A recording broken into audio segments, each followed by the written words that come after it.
Sainte-Marie n'évolue pas seule au milieu de nulle part, indifférente aux changements et aux réformes en cours, mais s'inscrit dans un contexte qui forcément change notre action municipale.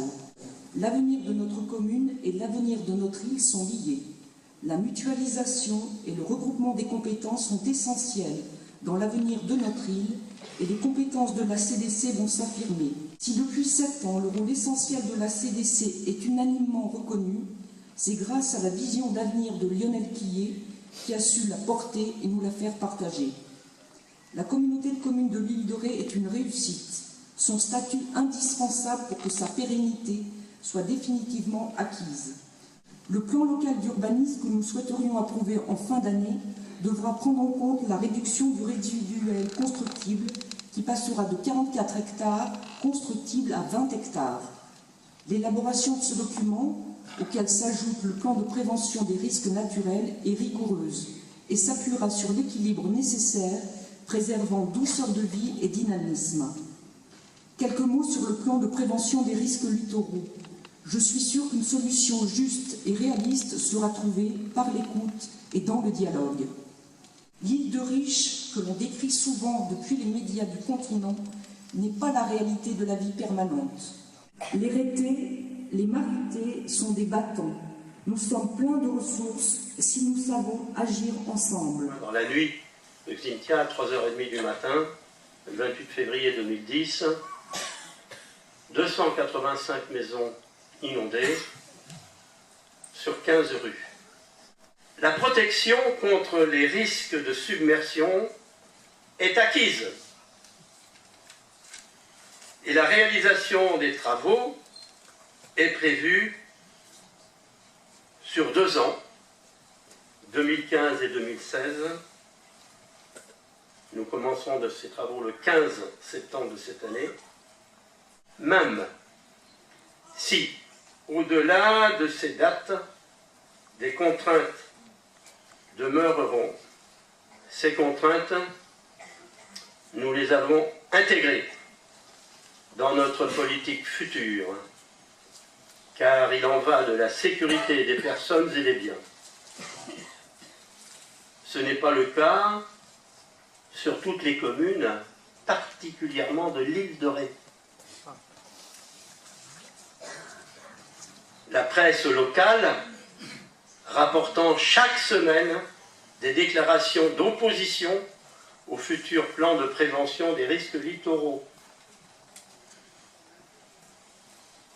Vous avez toutes et tous pris connaissance de ces informations, semaine après semaine, et vous avez constaté que votre maire n'était pas toujours en phase avec ses 9 collègues. L'État a travaillé, c'est le sens donné par la circulaire du 27 juillet 2011, dite circulaire NKM, Nathalie Kosciusko-Morizet, alors ministre de l'écologie. Cette circulaire, même si, dit-on, elle n'est pas opposable, elle commande aujourd'hui la préparation des plans de prévention des risques littoraux. Et il importe que les élus soient le relais de l'État auprès de la population et non les fers de lance de la contestation. C'est la position que j'ai adoptée. Même si je déplore certains aspects trop contraignants de la circulaire, mais tout cela devrait faire l'objet, Madame le Préfet, d'un nouvel examen de la part des services de l'État. Une bonne loi, c'est une loi applicable. La violence des propos d'acteurs dits économiques, mais très liés à l'urbanisation et aux transactions immobilières, me choque tout particulièrement. Car au-delà de quelques réactions compréhensibles, ce sont bien des intérêts personnels qui commandent une telle attitude, je dirais une telle violence, un tel irrespect des institutions. Nous sommes là dans la déraison. Et pour ce qui me concerne, même si je dois être tout seul sur mon banc, ce n'est pas grave, je souhaite une chose, que les gens réfléchissent, travaillent avec les autorités, et qu'en fait, la raison l'emporte. Cynthia, je vous rappelle, est de deux côtés, ce côté-ci et ce côté-là. On ne pouvait pas faire un projet de deux côtés à la fois, ce sera la dernière génération. Je rappelle que nous avons prévu 100 millions de travaux pour l'île de Ré, un premier projet de 45 millions, dont celui-ci fait partie, puis ensuite dans la deuxième génération 2020, la deuxième partie, où nous mettrons bien sûr l'Ouest. L'Ouest qui a été quand même refait. Et ça, c'est des travaux à Cynthia, plus 20, pour 3,5 millions. La frontière de loi, c'est ça, la levée des habitants. La frontière historique. Toute cette partie-là, ce n'est que de la polymérisation, c'est la reconquête de l'homme sur la mer. Et ça, c'est de la mer. Ça l'a toujours été. L'eau reviendra toujours ici par la Cognac, par le nord. Donc là, la défense est minimum parce qu'on ne peut pas, sur le niveau où c'est actuellement, résister et faire remonter ici une digue qui, si elle montrait ici, serait insuffisante. Donc vous voyez que dans la défense, on n'est pas non plus obtus, on défend quand c'est possible. Vous aurez donc des travaux qui vont être importants, qui vont donc se faire sur la piste cyclable ici, jusqu'à l'actuelle piste cyclable qui est ici, pour avoir un caisson qui est un premier caisson étanche. Sachant que la mer ne va pas remonter par ici, ceci est le point haut de la commune. D'accord ?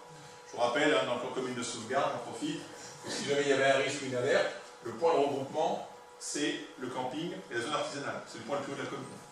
Si elle franchit ce premier caisson, ou ici qu'elle franchit au niveau de la ferme agricole, ce qu'elle a fait pendant Cynthia, elle tombera sur un deuxième caisson qui est l'actuelle piste cyclable, pour finir le dernier merlon, qui est le merlon actuel, qui a été fait. On a une protection de 1, 2, 3 caissons avec une défense de premier rang, second rang et troisième rang. Le principe étant à la fois de gagner du temps et à la fois d'assurer la défense. Pour le port, vous n'aurez un parapet qu'à ce niveau-là, d'accord, qui s'arrête ici. Et en cas d'alerte, ceci ne sera pas mis, ce sont des systèmes amovibles. C'est-à-dire qu'en cas d'alerte, vous avez donc la fermeture ici qui prend, et nous venons fermer ici, nous, en cas d'alerte. Alors il va y avoir quand même un travail à faire, parce qu'il faut mettre l'ensemble des assemblages, il faut les mettre en place, et donc tout un système qui se met qui doit se mettre en moins de 3 heures sur la protection pour les grandes marques. Pour l'instant, la carte définie par l'État, c'est le Cynthia plus 60, c'est-à-dire que là, bien entendu, toutes les défenses que nous faisons là, les 3,5 millions, ne changent rien pour l'État dans sa modélisation du risque. Voilà, nous, notre carte actuelle de risque sur Loire avant travaux, à Cynthia plus 20. C'est notre carte, qui n'est pas très loin de celle de l'État. Donc là-dessus, il n'y a pas de différence. Par contre, en faisant les travaux en septembre, ce qui est logique, puisque nous faisons une défense Cynthia plus 20, il n'y a plus d'eau dans le village.